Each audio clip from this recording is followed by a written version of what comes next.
Hi, you're watching Velo News TV. I'm Neil Rogers here at the start of Stage 2 of the Tour de Georgia, and I'm with Rock Racing rider Freddie Rodriguez. Freddie, we saw the team amassed at the front, obviously working for you in the last 10 kilometers yesterday, but it didn't happen in the sprint. Take us through basically 10K to go, or from when the team was at the front and to the end. Well, I mean, basically the idea was we decided we'd try to take control a little earlier just because of I'm just coming off a bad crash and everything's not 100%, and we want to make sure I wasn't going to get in any trouble. Being the first stage is always really nervous. Everybody's really active. Everybody's feeling good. Everybody wants to go for it, and it tends to favor a lot of guys, just a crazy field sprint. So by doing that, we took the stress off me.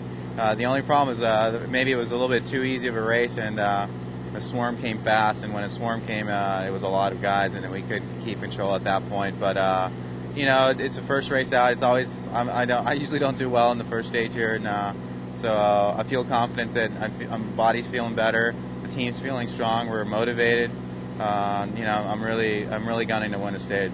Yeah, take us through the Rock Racing lead-out train. I mean, who's first to go, who's second, who's your last guy? Basically, you know, right now we have such a strong, powerful team that just set the pace with. You know, everybody's helping out. Santi's helping out even if he needs to, but he's the last guy for sure. And Sevilla helps out. But the last train is basically Leo Grande is my last man. He's fast, he's strong.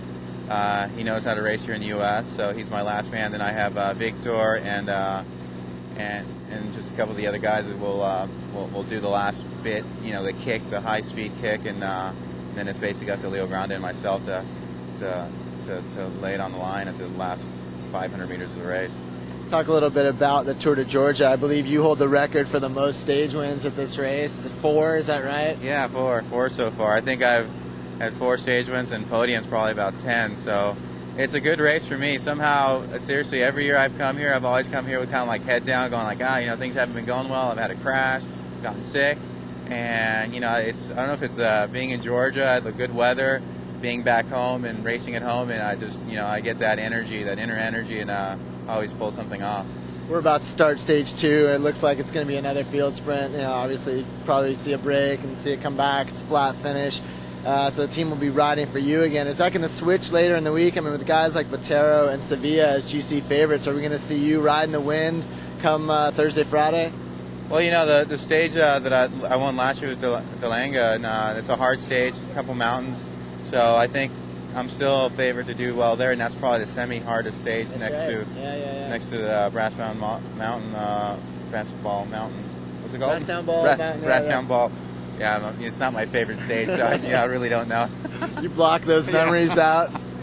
But so I think it's really up to me to put something together and have the team do well. You know, we have a lot of guys that if they let one of our guys sneak away. They're all our guys are contenders. Victor, Sevilla, Santi, they're all contenders for GC. So we have a lot of dangerous moves. So most likely, I see it all coming back together, and give me a lot of chances to go for a stage win. One last question. Talk a little bit about what it does for the head when you find out you're not in the race, the disappointment in terms of the training, and then at the last minute you find out you're back in the race, switching gears. I mean, how does that affect your preparation for a race like this? It does. It changes your mentality a little bit, but there's like the negative side of it is that you weren't mentally ready to come into it. The positive side of it is that basically, we've been going through this all year long, fighting for what's right, riders' rights and what's right for the sport, and we were finally in something we felt that was unjust. So we got that energy, that positive energy, saying, we're here to fight. We were treated wrong, and now we're in. Yeah, if Rock Racing does end up taking the overall at this race, it's certainly going to be an interesting plot twist, where a team that wasn't invited gets back in. If Botero or Sevilla ends up winning the overall, they kind of get the last laugh, huh?